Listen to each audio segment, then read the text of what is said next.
I inherited Chandler's candles from my pa, who had inherited it from his grandma, who inherited it, I guess, from her ma or pa. It's a dying art, honestly, and I will be the first to admit that. Artisan candles can be costly, and most potential patrons would much rather just run down to the supermarket and get one for a couple bucks, if that. I still do it, though. I slave over hot wax and oils tirelessly. You get lost in it, see? Sometimes I peer into my cauldron and I feel like I can see all the different forms it might take. There is a reason why candles are a spiritual item for a lot of people. In fact, most of my profit is made off the Catholic Church down the road. I get a call about every month requesting another crate of prayer, pillar, and taper candles. Somewhere in the order, there is always a request for a vanilla-scented, sculpted candle. That's my favorite. They never really detail the style they want, usually just saying, use your imagination. And I do. I spend more time on that one novelty sculpt than I do on all the other candles in the order combined.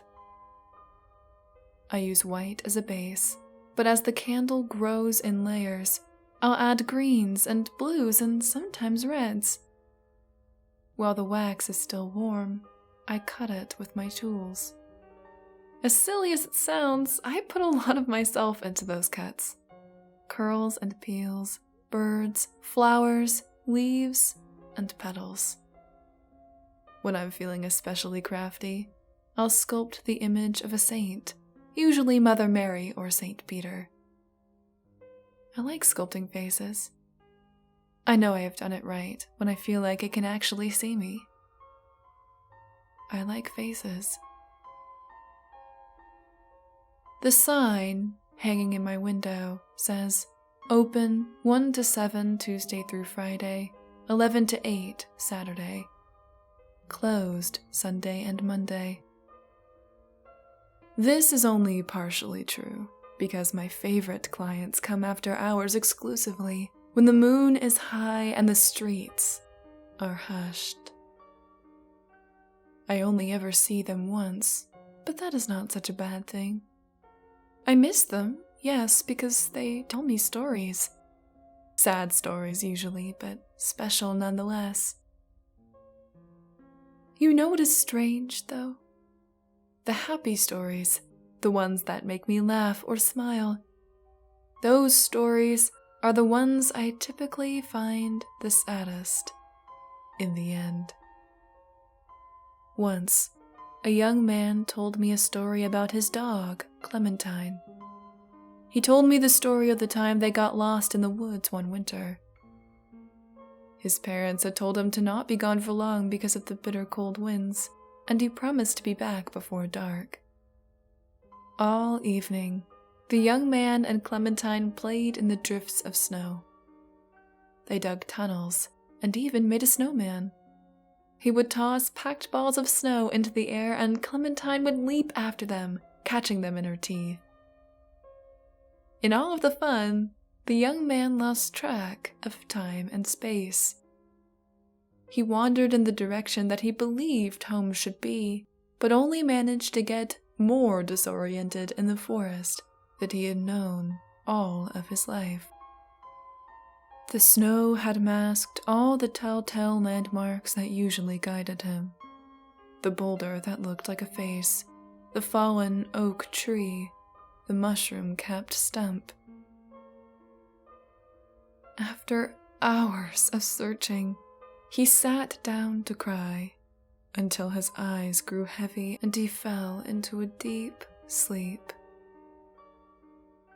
He told me that he was grateful that Clementine found her way back home, though.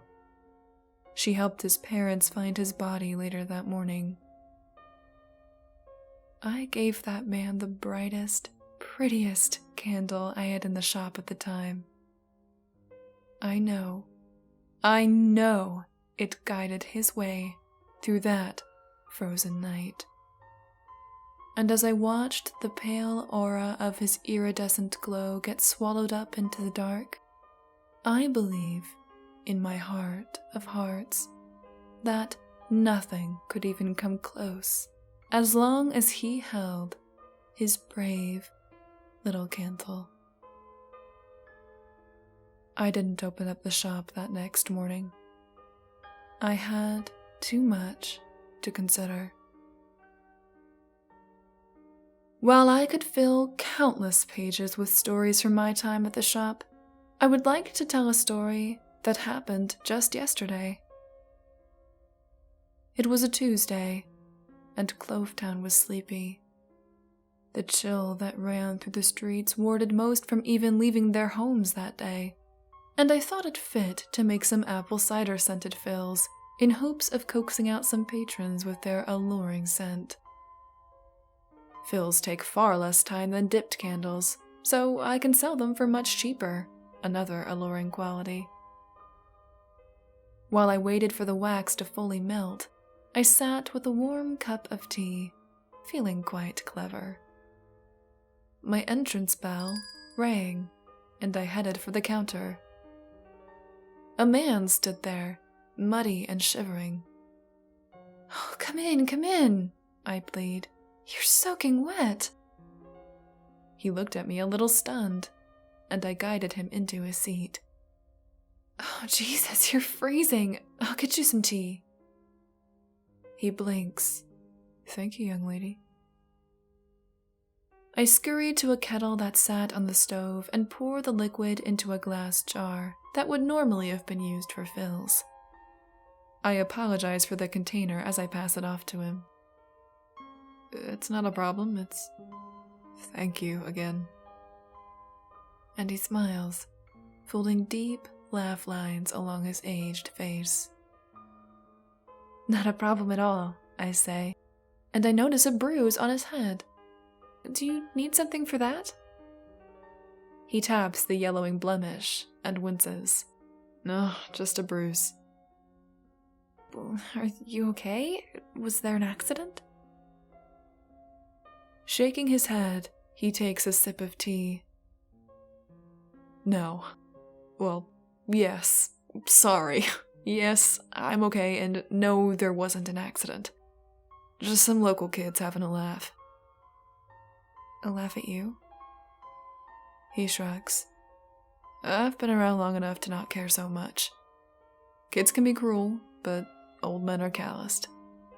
He chuckles, then sucks on his teeth. An anger burns in my stomach.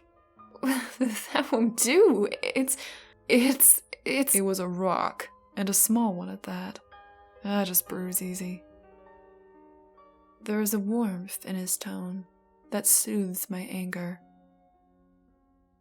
I tell him that he can stay as long as he wishes, and that I could even get him a bite to eat as well. I assumed him a vagrant, not by the state of his clothes, but by the character of his face. It told its own story, of a home far, far away. "You make candles," he chimes, breaking me from the well of my thoughts. "I do indeed." I take a sculpt off of a nearby shelf and place it in his hands. "I thought I must be by a bakery. I smelled apple pie," he says, holding the candle beneath his nose. "Apple cider, actually," I tell him. "I haven't seen you before. Are you from around here?" He laughs again. "No, not here. Out west, but I haven't been there in a long time." "Well, are you staying in Clovetown?" His brow furrows into a delicate arch. For now, but I'll be gone before long." Topping off his jar with the last of the kettle, I add, "Passing through?" "I'm always passing through somewhere. We all are, I guess. Passing through this here or this place, passing by this person and that. Passing by. Passing by." He swirls the tea. My heart beats softly. Where will you be passing by next? His smile returns. Wherever I please. That's the fun of it. No sense in getting blue about all the things you pass by. If you don't, it will. Well, I'm glad you hadn't passed me by. I may not have had any other company all day. The two of us chatter about places and people for hours, and noticing that no work would actually get done, or needed to be done, I flick off the heat from my cauldron and leave it for another day. I notice, however, that the cauldron is already cold, and the wax stiff. At some point, the power had gone out, without either of us noticing, since I usually illuminate my workspace with scrap candles that I don't think will sell. This worries me little, though, and before long, I have already forgotten. In time, I learned that his name is Bassam, and that his family had come from Israel before settling down in a Midwestern state that he wished not to disclose. I asked him if he had any siblings, but he would only say, not anymore. They had already, quote, passed by. Bassam seems light, despite his melancholy demeanor. He always looks thoughtfully lost in some rumination. He pauses before he speaks. He nods before he stands, everything with the slightest of grins. The sun was setting on our day, though, when he mentions that he should be going. Passing by. You're free to stay the night, I tell him, trying not to scare him with too much sincerity. It's fine, he says. There's still much to see and many miles to go. Where will you go now? Perhaps southward, he mumbles, while scratching his stubble. Perhaps not. I notice that he had been holding that sculpted candle the entirety of his stay when he goes to set it back on its shelf. Keep it, I say, and I hand him a box of matches from a drawer behind my desk. It is awfully cold. Plus, you remind me of it. It would be too sad to look at it sitting alone on display, reminding me of the kind stranger that stopped by one day. He inspects it with clear eyes. Reminds you, eh? With a little attention, it will burn brightly for a very long time. I couldn't sell it to anyone at this point, as it seems to have been meant for you.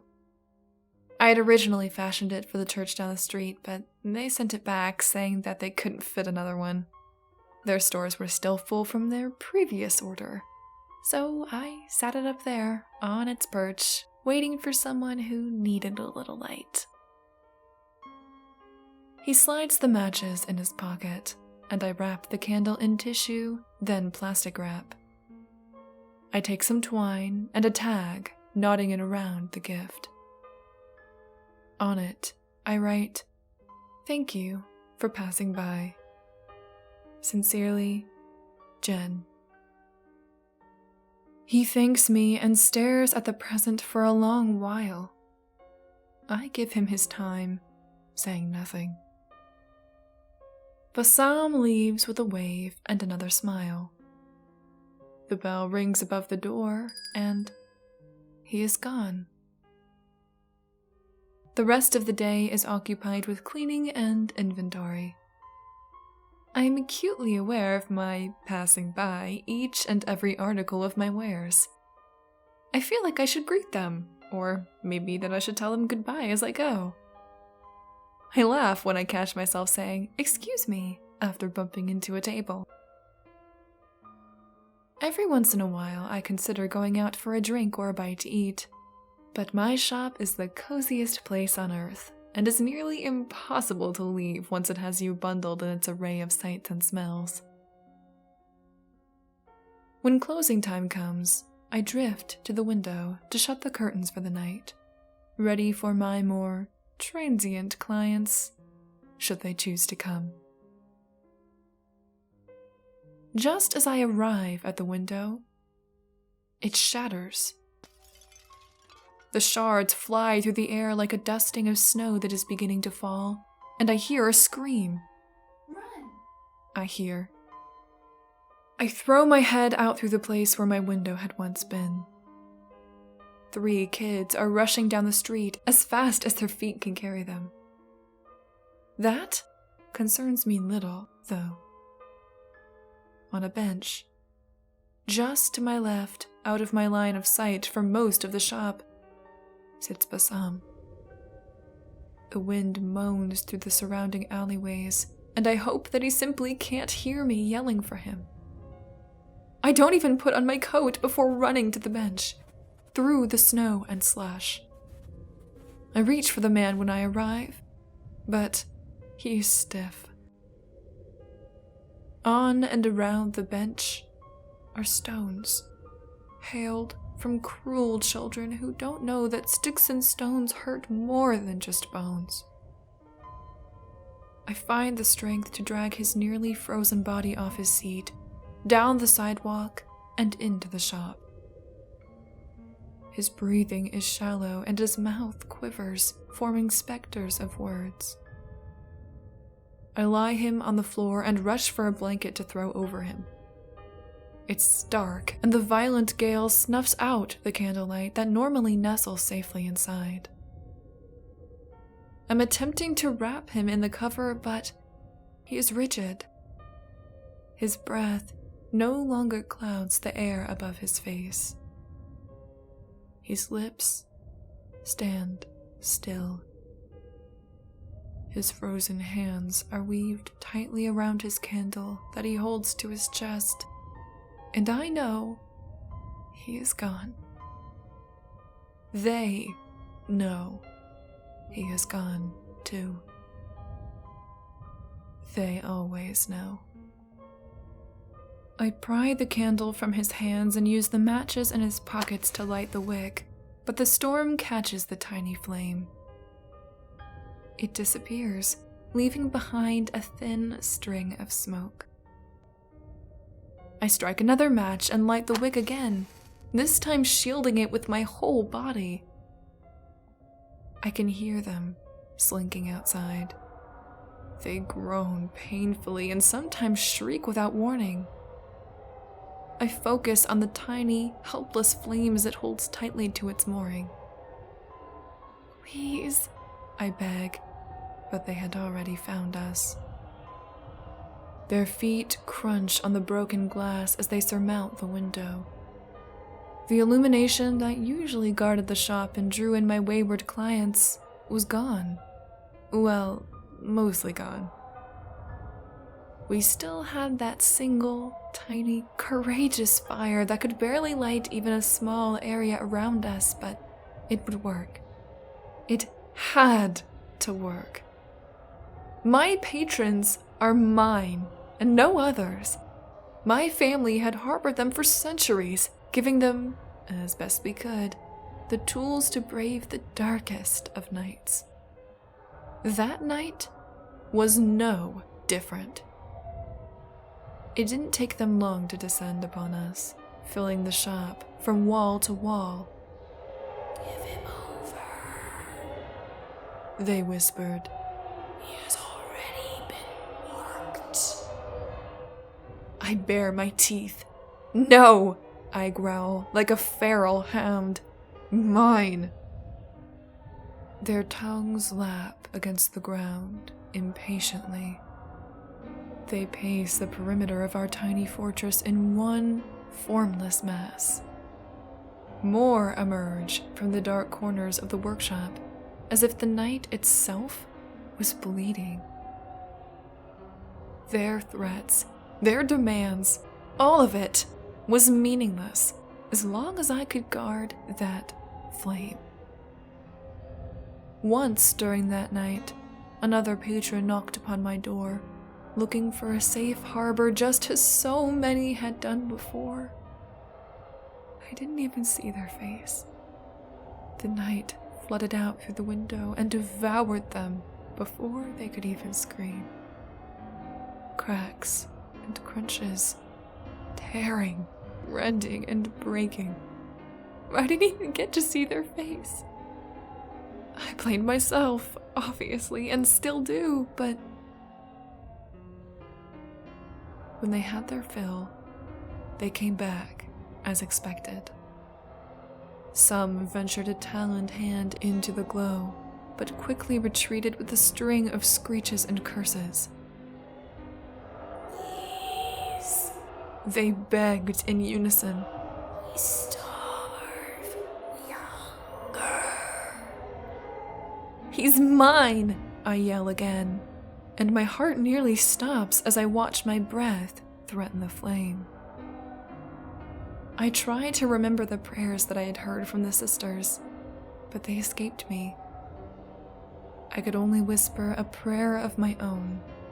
"He's mine. He's mine. He's mine."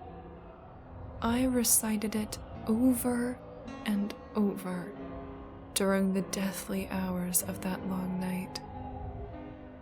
The damned mocked me. They pulled at my boots and tugged my hair. You will be soon. The light will go out, and you will die. Then you will be ours. They groaned. Spare him to us, and we will spare you. "He's mine. He's mine. He's mine." The man that you called father, we remember. The car, the smoke, we remember. He squealed for mercy. He cried out your name when we found him. Did you know that? He is one of us.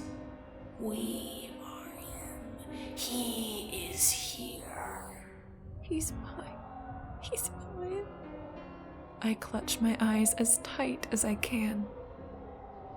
The night has eyes that even you cannot see. We are never filled.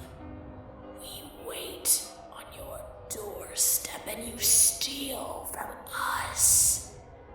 You steal. You will be a feast. A feast. "He's mine." Then, all was still. Still as an open grave. And I dare a slivered peak. The first crepuscular rays of the morning peered over the horizon and through the phalanx of clouds above. The night was gone, slithered away into whatever darkened pit that would permit them. A winter breeze quietly shushed the curtain windows in front of me. The tiny candle, half spent, had conquered the deathly howls of the night. I could see its weak glow still waving at me proudly. "Was I brave?" it asked me in its silent flickers. "You were so brave." I hold it up into the wind, and a tail of smoke passes by.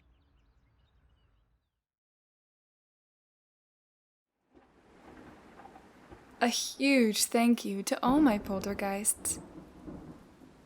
Stephen Swiftbird, Shadow Blackhawk, Spirit Father, King Gallant, JTX 31, Joker Smurf 3, Daniel O'Connell, Gary, Forever, Nathan Konirk, John, Twisted Skipster, and Benjamin Croon. Your donations are much appreciated.